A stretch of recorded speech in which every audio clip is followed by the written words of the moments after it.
Hello again, it's me back with my 1968 Chevelle restoration project. This is my third video. Today is going to be inventory. I'm going to talk a little bit about the parts the car came with because it came with a random assortment of parts, and then I'm going to talk maybe a little bit about the transmission, the engine, and the ID tag on the actual Chevelle itself, if I have time. I don't want to run too long. Before I even start the inventory, one thing that I have to work on is I don't have enough room in my garage. And I have a 3-car garage and I have all of this space back here in my workshop, but I've kind of stuffed it full of stuff. And I went on a canoeing trip today, and so you see, one thing that I have to do right out the gate is I have to figure out where I'm going to put all the parts of that car. The doors are coming off, the trunk is coming off, and I've got to find a place to put all of that while I work on it. It's going to be a real challenge. One more quick snippet here. These 2 seats here, right here, that are basically brand new, they came with the car as well as part of the deal, but I've already traded them to Kevin.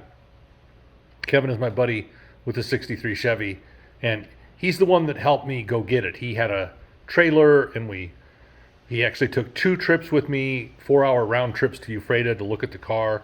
So Kevin gets the seats, and I'm going to get different seats later. Also, it's probably pretty hard to tell, but I spent a lot of today cleaning out the shop, making room on the shelves. As a matter of fact, there's some of the car parts right there. And there's the transmission right there, kind of tucked out of the way for a while.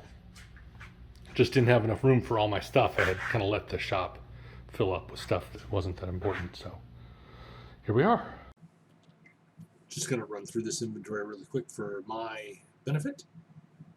What I have here is I have sound deadening material for the floor.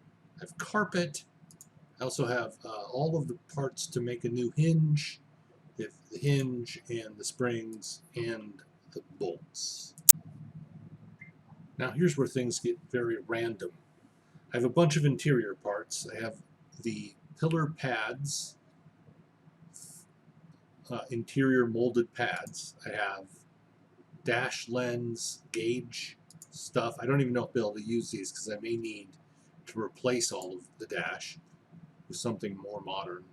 Here we have quarter seal front for the windows, I think. Quarter window molding.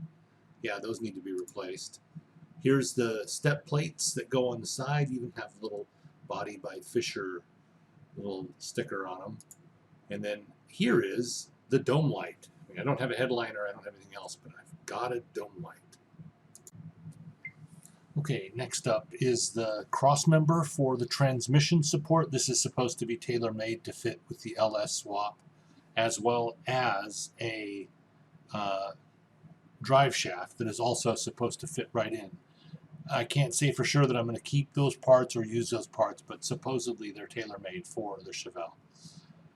Finally, we just have randomly this glue that I will be able to use to secure the interior carpet when it comes time to put the carpet in.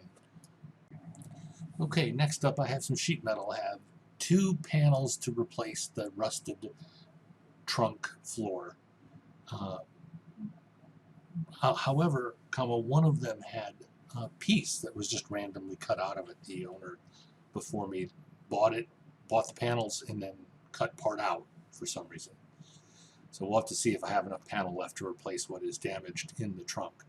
And then finally I have exhaust here. The exhaust doesn't go all the way out past the trunk, which I don't like. It goes only to basically the axle. So I'm going to have to think about whether that is going to work as well. Next up is a bit of a question for me. Here I have the transmission that was included when I bought the car. I had to do a little bit of research, and if you look at, I will link a website here that shows you exactly what kind of transmission it is based on an identification tool I found online. It is a Turbo Hydromatic 350. which is a fine transmission, but it's not the transmission I want for the car.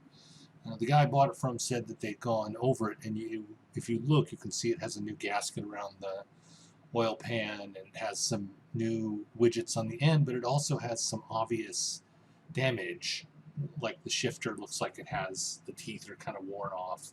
So, not sure this is the transmission for me. Okay, I think that concludes this video. In my next video, I'm going to do some analysis on the engine, on the car identification plate, go through what the codes mean on that plate, nearly as I can tell. And then I'm going to look at the engine a little bit and identify the engine a little more. And finally, then after that, we'll begin with the disassembly of the Chevelle. I've already started on that. I'm really enjoying that part, but I've got to take a moment here and make sure I have a record of what I've been doing. Oh yes, and of course, if you're watching, thanks for watching.